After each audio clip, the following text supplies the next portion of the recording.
What is good, you replicants? My name is Clint Hoagland, and this is Creating Electronic Music with ChucK.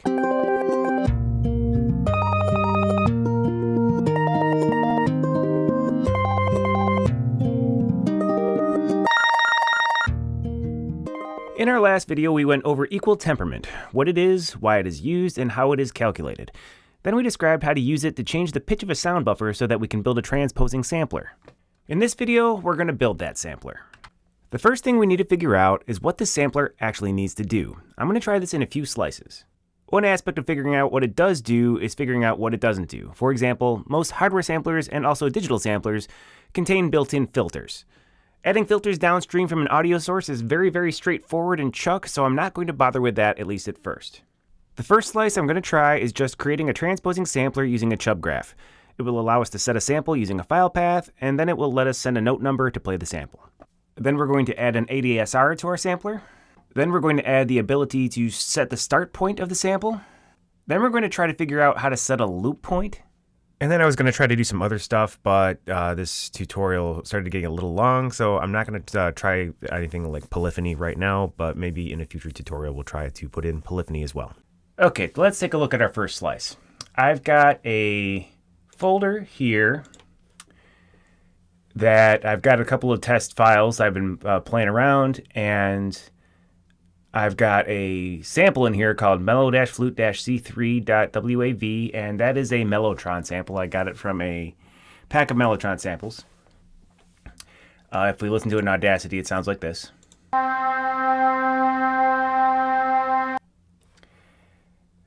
So if we look at this in ChucK, we've got the file name being chucked to a string called file name. And then we've got a class sampler which extends a Chugraph, which we used to call a Chugraph, but if you try to call it a Chugraph now, then it throws a little warning message. I'll show that here in a second, I guess. So it's we used to call this a Chugraph. With the latest version of ChucK, it throws a warning now. But anyways, this has got a sound buffer object called buffer, and I'm throwing that, chucking that to outlet. I've got a function inside my sampler object called open, which that takes a file name, and then that takes it uses the buffer dot read for that file name.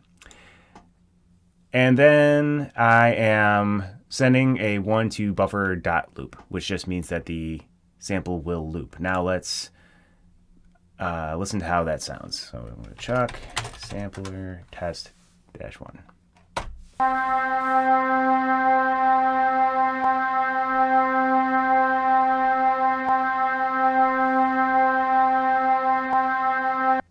So our sample is 3 seconds long. We heard it skip a couple of times as it repeated. So the looping is working, and so this is the simplest possible implementation of implementing a sampler using a Chugraph.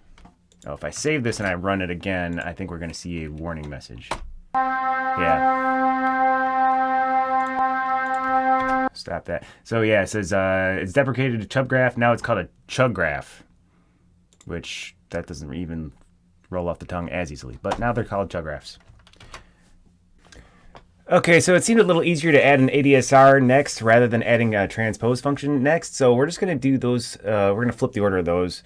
So now we've got a sound buffer going into an ADSR, into the amp envelope, and back into the outlet of the Chugraph. I'm going to keep calling them Chugraphs. It's easier to say.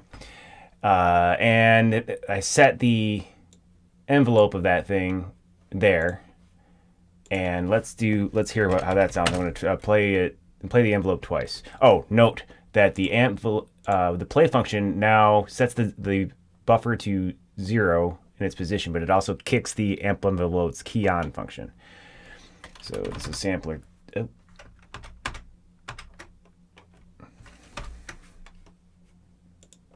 Get down here. Yeah. All right. Sampler test 2.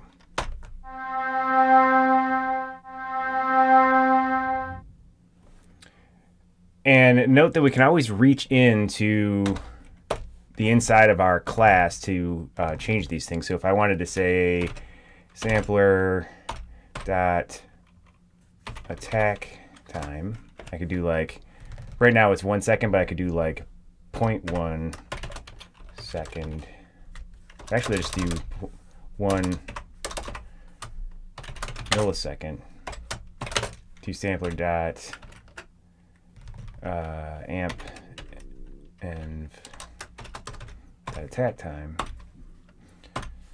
And I think that we should be able to see how that changes the second iteration of that play. Yeah.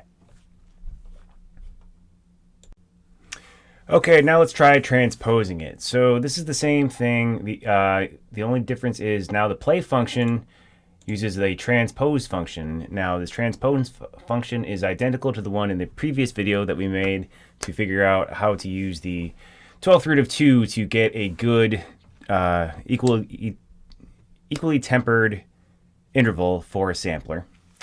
So I use this transpose function. It sends 1 and the semitones to the thing, and the reason why it sends 1 is because you always want to start from the base frequency of your sample, and then you take your semitones and you transpose it by that much. And here is that function once again. For those who don't remember it from last time, you can hit pause in your video and copy this down. Now down here, I'm just using this thing. So I make a sampler and I chuck it at the DAC, I open the file name. Once again, this is our Mellotron sample. Turn it down a little bit, set our attack and decay times. This is for something else I was testing with other samples. And then I've got an array of notes. And then I am just randomizing the octave descend and the note. Here's me randomizing the octave. And here is me randomizing the note that I have selected from this array of notes. And then I just keep on going, keep on chucking a beat into now. A beat in this particular ChucK script is a half a second. Let's hear how it sounds.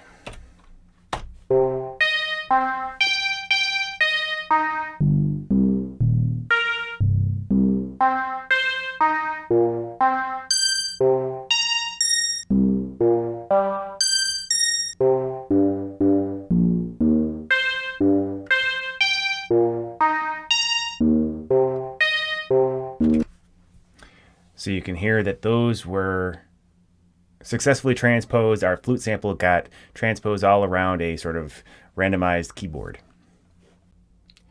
So setting the start position is actually extremely straightforward. If we go in our sampler, we can just say, here's our start position here.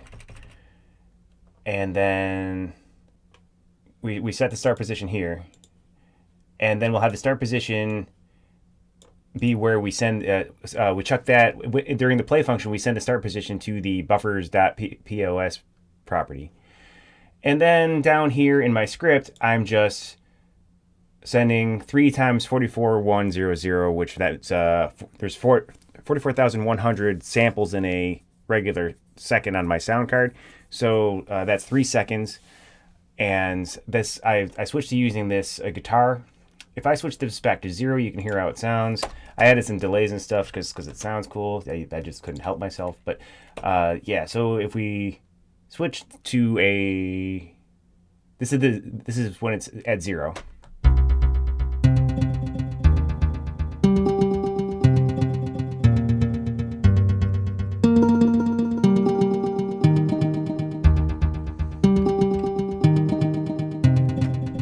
And that's because when I'm using my guitar sample, it starts with a single note, but then it plays a chord a little while later. So 3 seconds in, I want to play it 3 seconds in. So we're just going to switch the start position here. And that sounds like this.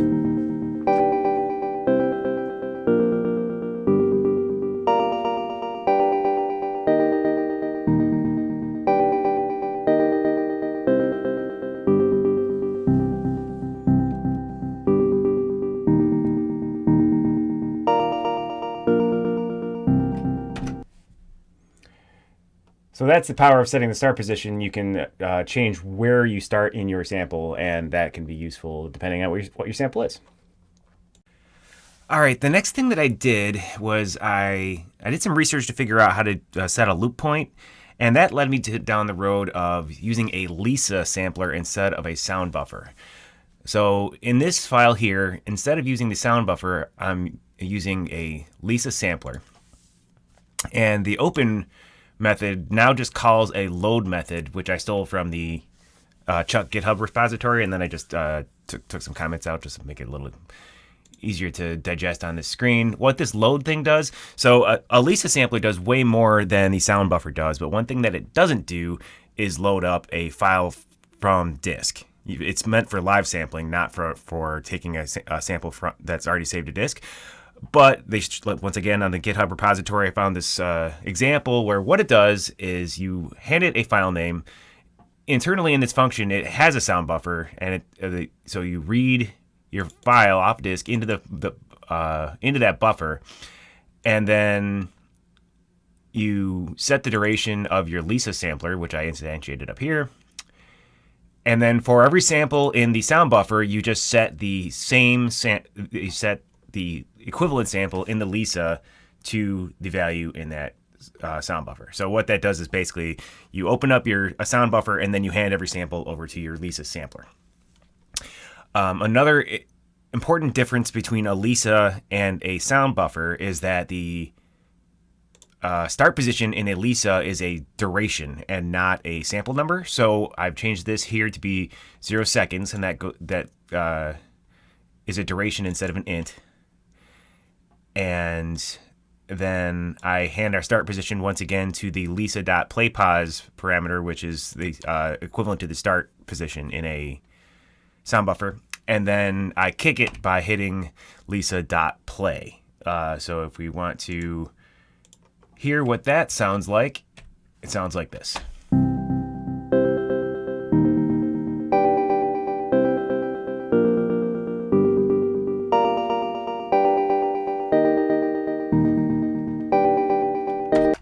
Which sounds exactly like the previous example that used a SndBuffer, but this time it's using a Lisa sampler, and I will show you why in a second. Okay, so why I use a Lisa instead of using a SndBuffer? The reason is that Lisas, as we saw in the Lisa tutorial, have a looping function. So I'm going to start that in our open function here. So we're going to set Lisa loop to true by setting a 1 to Lisa loop. And if you'll recall, there's a bidirectional loop, which means you won't get like a clicking sound when it jumps back up to the front of the loop. It'll just get to the end of the loop and then come back and then go back and forth. So we're going to set the bidirectional loop, and then during the play function, here's our transpose function, which we talked about last time. And then I'm going to set the play position. It's coming from here. I'm going to set the loop start to be the play position, and then I'm going to set the loop end to be 1 second after the play position, which will result in it will play for a little bit, and then it'll get to the end of a 1 second loop, and then it'll turn around and come back to the beginning of that second, and then it'll go to the end. Now, I'm going to play this for you in a moment, but one thing that you'll notice is that when it transposes the sample buffer that's inside the Lisa sampler, it will also correspondingly make that loop faster. So like if you were to go up an octave, for example, that would double the speed of the Lisa rate. And so instead of that being a half second long, or being a second long, the loop would be half a second. So you're going to hear that jumping around a little bit. I also put a panner in here. If you would go down and look, I threw a pan in the signal chain, and I'll show you why in a second. Oh, I also I changed my envelope to have the sustain all the way on, because that helps to illustrate what's going on a little bit better. All right, let's hear it.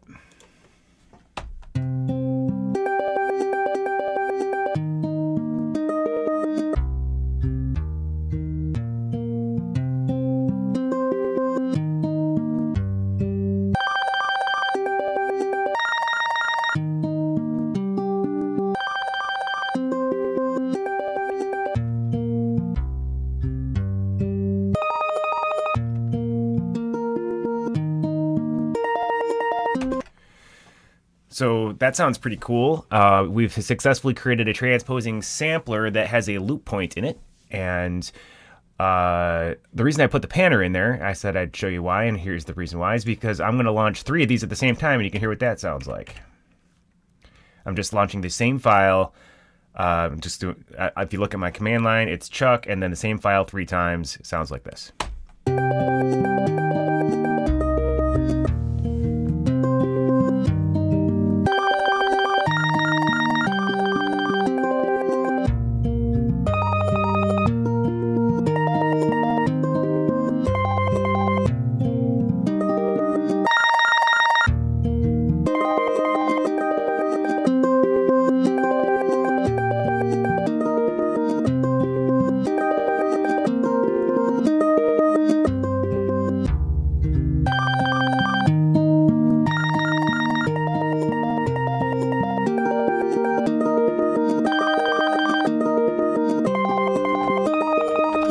I sort of hypnotized myself there for a second, just listening to that. Sounds kind of like The Books, which is a band that I really like. Anyways, we've successfully made a looping transposing sampler by using the Lisa under the hood. In this tutorial, we created a transposing looping sampler by using a Chugraph, which is apparently now called a Chugraph. In the next tutorial, I'm going to show how I make these tutorials themselves in Camtasia. And after that, I'm trying a thing that will be a fun surprise if it works, but I haven't tried it yet, so who knows.